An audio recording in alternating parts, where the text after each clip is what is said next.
Quel est le rôle d'un ingénieur dans les différentes phases d'un projet de construction? Salut à tous, je m'appelle Chamba Dikefran Junior, ingénieur en génie civil et en architecture et également ingénieur en pont et chaussée, cofondateur de l'entreprise Afrique Construct. En effet, l'intervention d'un ingénieur de structure a lieu à différentes phases d'un projet de construction, de la phase de APS à la phase d'exécution en passant par l'avant-projet détaillé. Dans la phase APS, qui signifie avant-projet sommaire, le rôle de l'ingénieur est de définir les formes et choix principaux de la structure. Cela signifie de préciser la nature des sections des poteaux, des poutres, ainsi que le type de plancher à utiliser. C'est-à-dire de dire si on va utiliser des poteaux de section carrée, des poteaux de section rectangulaire ou encore des poteaux de section circulaire.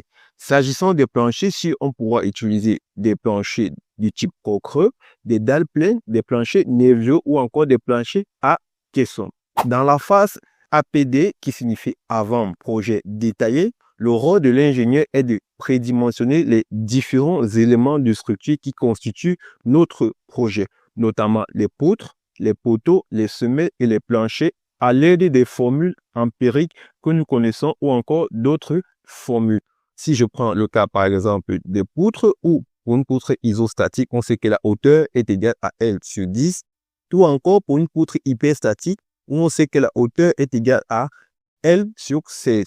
Si c'est le cas des poteaux, on sait que la section du poteau est égale à N sur 10, avec N étant la charge à l'état limite de service. Pendant la constitution du dossier d'exécution, le rôle de l'ingénieur de structure est de vérifier les dimensions qui ont été préétablies ainsi que de déterminer le ferraillage afin de produire les différents plans de ferraillage et de coffrage destinés au chantier. Cependant, avant l'exécution et pendant la réalisation du projet, le bureau d'études sera chargé de vérifier le ferraillage.